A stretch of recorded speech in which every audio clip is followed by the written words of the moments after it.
The receipts were sitting in a Senate vault for 2 years. 2 years. Bank transfers, shell companies, payments routed through 5 backwater systems. None of it tied to any public treasury. None of it approved by any Republic committee. Every line led back to one office.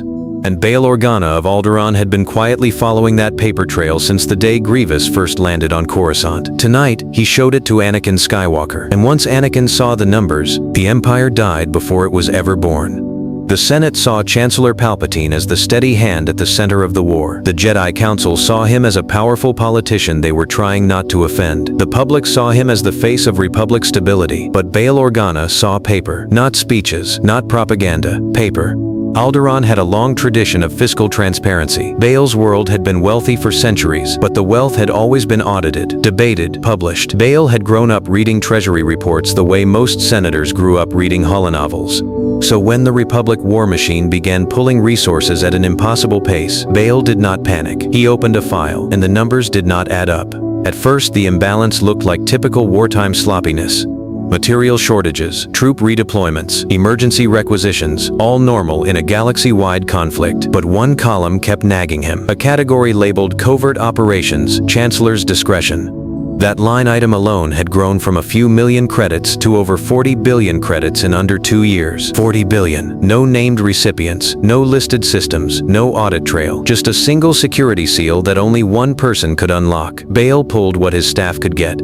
Old Treasury archive logs, outdated protocol bookmarks, garbled metadata from Republic military banking nodes. It took him 8 months. What he found was a maze of hidden accounts funneling Republic money into places that had nothing to do with the war. Some of it funded military deployments that had never happened. Some of it funded security improvements that had never been built.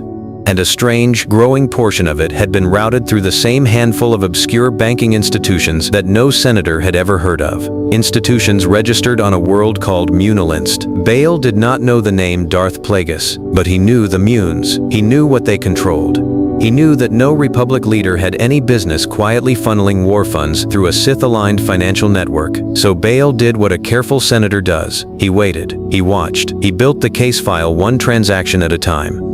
By the time the war reached its final stage, Bail had a stack of records almost an inch thick, all sitting in a private vault on Alderaan, waiting for the right moment to show someone who would not laugh him out of the room. That someone turned out to be Anakin Skywalker.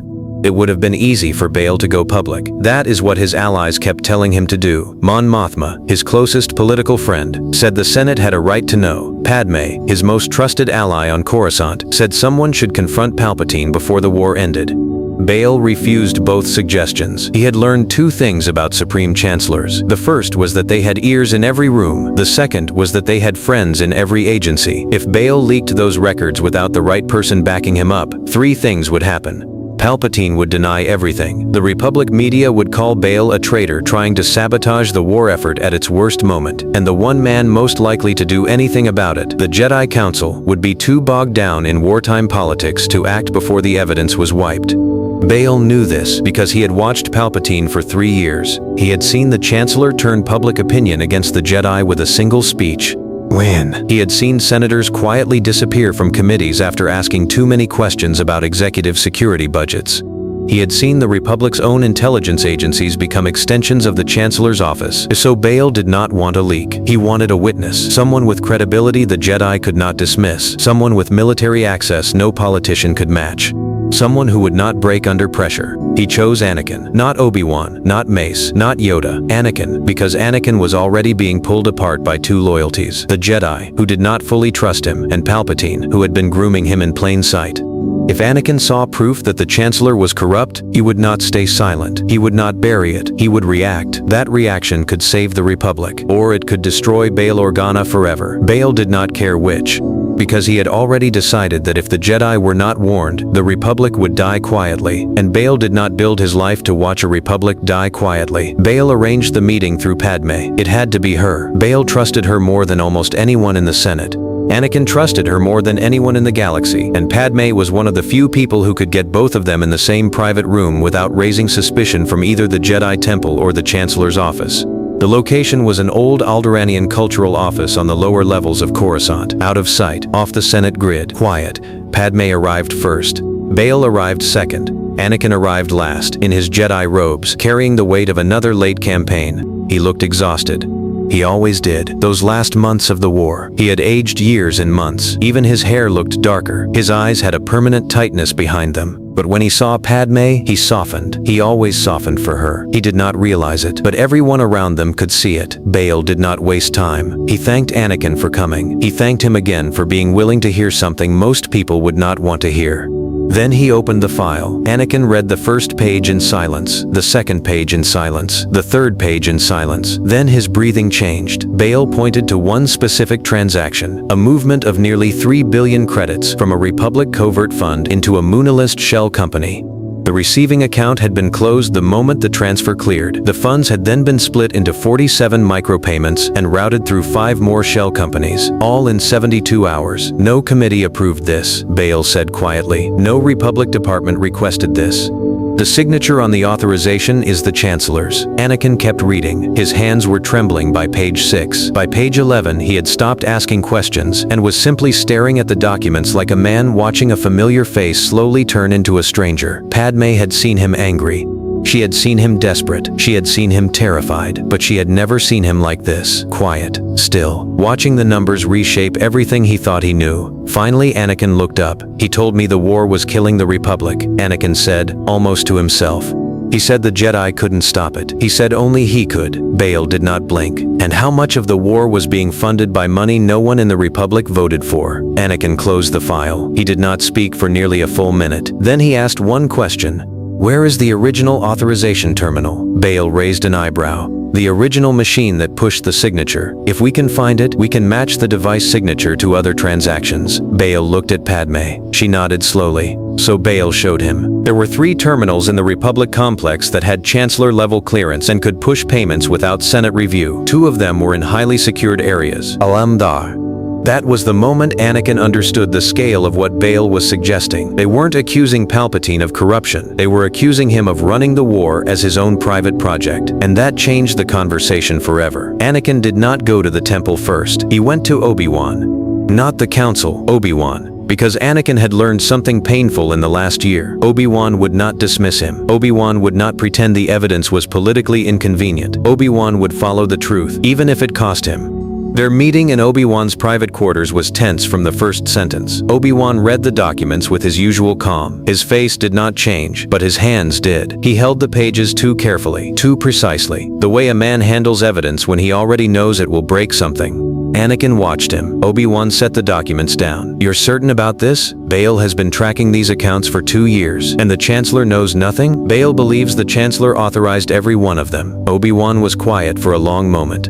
Then he said the words Anakin feared most. This must go to the Council. Alamdar. The Council's reaction was predictable. Mace Windu read the documents twice, then a third time. Then he put them down and stared at the wall for a full 10 seconds. Yoda asked questions nobody could answer. Where did the money end up? Who received it? What military or intelligence value had been delivered? Why was Munalist part of any Republic routing? The honest answer was that they did not know, and that was worse than if they did. The Council did not want to believe Palpatine was corrupt, but more importantly, the Council did not want to publicly accuse him of being corrupt, because if they were wrong, the Jedi would be destroyed by public opinion, and if they were right, but acted too early, the same thing would happen anyway. So they debated, for nearly 3 weeks. Anakin hated those 3 weeks more than he hated anything in the war, because every day, the Council found new ways to delay. We need more analysis. We need more evidence. We need to verify the terminals. We need to confirm the chain of custody. We need to wait until the war ends. We need the political climate to be safer. Every delay was reasonable. Every delay was also exactly what Palpatine wanted. Padme saw it first. She told Anakin, the Chancellor is buying time, but Anakin did not know how to push the Council without breaking it. So he did the only thing left to him. He kept watching Palpatine himself, quietly, carefully, from one step further away. The night everything changed started normally. Palpatine summoned Anakin to his office. By this point, Anakin had stopped trusting the Chancellor, but he had not yet broken his public loyalty. He was still the same golden Jedi the Senate admired, still the war hero who had delivered victories at Geonosis, at Coruscant, at the Outer Rim. Palpatine was warm, pleasant. offered him a drink, talked about the end of the war as if it were already won. Then, as he always did, Palpatine began probing. He asked about Obi-Wan, about the Council, about Anakin's private frustrations. He leaned forward and whispered that the Jedi were holding Anakin back, that the war was almost over, that the Chancellor had plans for him, important plans. For a long moment, Anakin wanted to believe him. That was the darkest part of the night. Not the evidence, not the numbers, not the shell companies. The fact that a part of him still wanted Palpatine to be the mentor he had pretended to be. But then Palpatine said the worst thing he could have said. "Trust me, Anakin. Once the war ends, there will be a new order, and you will stand beside me in it." Anakin felt the words land like a slow knife. Beside him, not under him, not reporting to him, beside. And Anakin understood what that meant. Palpatine was not offering Anakin a role in the Republic's future. He was offering him a role in whatever Palpatine intended to replace the Republic with. Anakin stayed perfectly still. He excused himself politely, walked out, did not ignite his saber, did not confront, did not attack. He did something far more dangerous. He went straight to Obi-Wan. "I need the file," Anakin said. Obi-Wan had it in his hands within minutes, and together they did what the Council had been too cautious to do. They moved. Mace Windu was woken from meditation. Yoda was pulled out of a critical strategy session. Within 2 hours, the Jedi had gathered every member of the Inner Council in the temple's most secure chamber. Anakin laid the file on the table. He explained Palpatine's offer. He explained the bank records. He explained the Moonalist shell companies. He explained that the Chancellor had just tried to recruit him for a future he had not named. Mace Windu stared at the documents for 30 seconds. Then he looked up at Anakin and said the words none of them had been willing to say until now. "We have enough." What followed was not a debate. It was a decision. Within the hour, Mace, Obi-Wan, Yoda, and 3 other masters were moving toward the Chancellor's residence. Anakin went with them. Not because they trusted him, because the Chancellor had already shown interest in him, and because Anakin understood something the Council did not. Palpatine would not fight them the way he fought strangers. He would fight them the way he fought people he had already begun to recruit. The duel started fast. Palpatine hit them with lightning within seconds of their entry. The room filled with white arcs and the smell of burned air. Mace absorbed the first wave. Yoda leapt onto a fallen pillar to redirect the next. Obi-Wan and Anakin moved in tight, forcing Sidious to divide his attention. For the first time in his life, Palpatine was not in control of the room, and for the first time, the Jedi had evidence waiting to be released the moment the duel ended. Mace drove Sidious back step by step. Anakin attacked without restraint. Obi-Wan disciplined every strike. Yoda sealed the exits. Sidious tried to twist the moment with politics. "You are dismantling the Republic, Windu. The Separatists will overrun the galaxy within a week." Obi-Wan Mace did not pause. "The Separatists will fall without your shadow behind them." Obi-Wan Meleafin, Anodempors. "The Separatists will fall without your shadow behind them." Sidious's face changed. He realized the Jedi did not just suspect him, they had paper, and paper was harder to kill than a man. Within minutes, Palpatine was disarmed. Within minutes more, he was restrained. Within an hour, the Chancellor of the Galactic Republic was in Jedi custody. Every Senate vault and Treasury terminal locked. Every clone commander ordered to stand down by emergency Jedi authority. Every financial record sealed. The Republic did not even need to vote, because the money trail was already public. Bail had quietly released the records to the Alderaanian financial press as a precaution. By the time the duel ended, half the galaxy had already seen the numbers, and Palpatine's name was on every line. The Senate convened within 12 hours. It was the strangest session in Republic history. Half the chamber wanted to execute Palpatine immediately. A quarter wanted to protect him, terrified of what he might still reveal. The rest were too shocked to speak. Padme was the first to find her voice. She stood and addressed the chamber not as a partisan, but as a former queen. She reminded the Senate what they were supposed to be. She reminded them what their titles meant. Then she announced that Bail Organa had uncovered the entire financial conspiracy. She displayed the documents on the central Hola projector. Every senator saw it. 40 billion credits, 5 years, dozens of shell companies, Republic funds routed to Moonalist, war budgets inflated by percentages no one could explain, military deployments that had been moved for reasons that benefited no one except the Chancellor's private network. The Senate went silent. Then Bail stood. Alderaan had always been respected in the Republic. Not feared, not dominant, respected, because Alderaan did not break its own rules. Bail spoke simply. The Chancellor used the Republic's war as his own private project. He funded his enemies. He padded his allies. He built an empire of credits around the Senate without our knowledge or consent. He let the silence do the rest. Within hours, Palpatine was formally removed from office. Within a day, the Senate had voted to restructure the entire wartime executive, and within a week, the Jedi had begun dismantling every trace of the Chancellor's hidden network. Dooku heard the news on Mustafar. He did not retreat.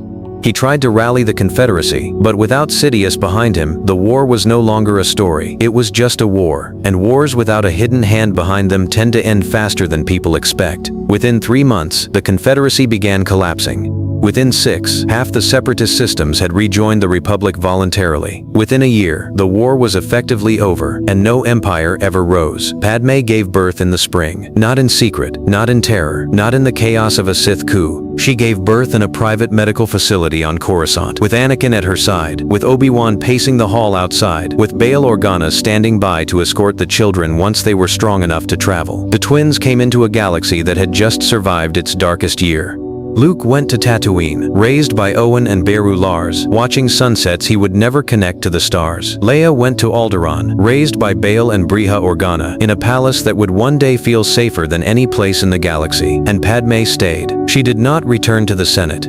She did not chase political power. She raised her children in the only way the Republic would let her, privately, quietly, forever known only as a senator who had once helped save the Republic and then stepped back to live her life. Anakin never fully returned to the Jedi Council. He served when called, he led when needed, but the Order understood something it had not understood before. Anakin had done more for the Republic outside the temple than inside it. The Council did not punish him. It simply let him be what he had always wanted to be: a husband, a father. A man who finally chose his family before his loyalty. Here is the part no one likes to admit. If Bail Organa had not spent 2 years quietly tracking paper trails, if he had not risked his entire career to expose one man, if he had not trusted a young Jedi with a stack of evidence that could have destroyed both of them, the Empire would have risen. Not because Palpatine was brilliant, but because everyone else was too afraid to follow the numbers. That's what history never credits. The quiet people. The accountants. The senators who read reports. The people who notice when the math stops adding up. So I want to know what you think. Did Bail Organa deserve more credit than Padme for exposing Palpatine, or did Padme's role in the Senate floor matter more? Drop your answer in the comments. I want to read every one of them. That's our story for today. Like, subscribe. I'll see you next time.